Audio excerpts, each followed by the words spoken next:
contempt. Possible yan. Possible yan. Pero sir, kasi dun sa dalawang hearings, nire-raise na lagi na nagsisinungaling si Mayor Go, pero bakit hindi pa ho siya nako-contempt? Possible yan. Binibigyan, dahil nasabi ng chairman, dahil nga public officer siya, binibigyan rin natin siya ng, kumbaga, ng leeway para ipaliwanag yung sarili niya dahil lingkod bayan rin siya. No? But since ngayon, suspended na siya, no? Pag kinontempt siya, hindi na siya mayor eh. May vice mayor na nag-ooperate o nagpapatakbo ng banban. So, posibleng mako-contempt siya pag nagsinungaling pa rin siya. No? Dati kasi pag nagsinungaling siya, na-contempt siya, incumbent mayor siya. But since suspended na siya at merong OIC mayor, possible na i-contempt siya pag tuloy-tuloy pa rin yung pagsisinungaling niya. Contempt and detained here in the Senate, sir. Yes. So sir, possible na patong-patong na kaso kakarapin ni Mayor Guo. Di ba, non-bailable ba yung sa human trafficking na... Yeah, kaya before I answer that, kaya gusto ko ulit ibalik yung DNA. Mawawala itong accusation sa kanya kung nagpa-DNA siya at si Wen Yilin. No? As simple as that. Kung si Wen Yilin at siya nagpa-DNA at hindi sila mag-ina, mawawala lahat itong accusation sa kanya. No?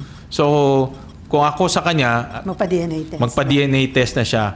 Of course, full transparency, no? May mga witnesses, may media para magkaalaman na kung sino talaga ang nanay niya.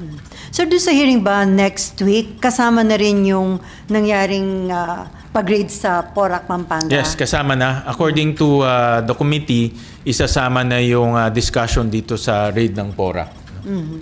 And then, doon ba sir involved yung si Dennis Cunanan?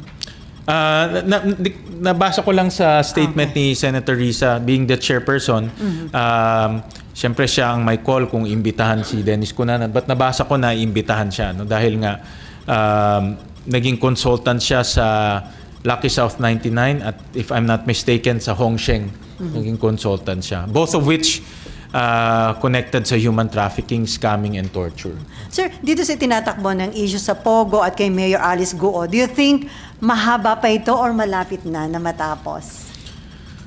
I hope na malapit na matapos dahil makikita natin hindi lang human trafficking, scamming, torture ang nangyari, pati yung pag-aabuso sa proseso at sistema natin sa late registration. Nakahanap ng butas itong mga criminal syndicates eh.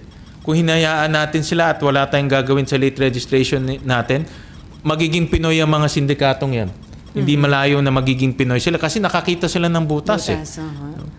At ang late registration, LGU ang nagpapatakbo niyan. So we're talking about 1,600 civil registrar na pwede nilang puntahan at suhulan.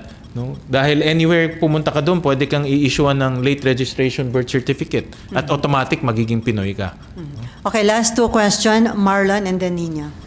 Sir, doon sa research nyo, meron din ba kayo nakitang similar information sa mga nakuha ni Sen. Risa regarding the role of former and present government officials sa operation ng Pogo sa Porac and Bamban? May mga names na na-float during the executive session but hindi ko masasabi. No?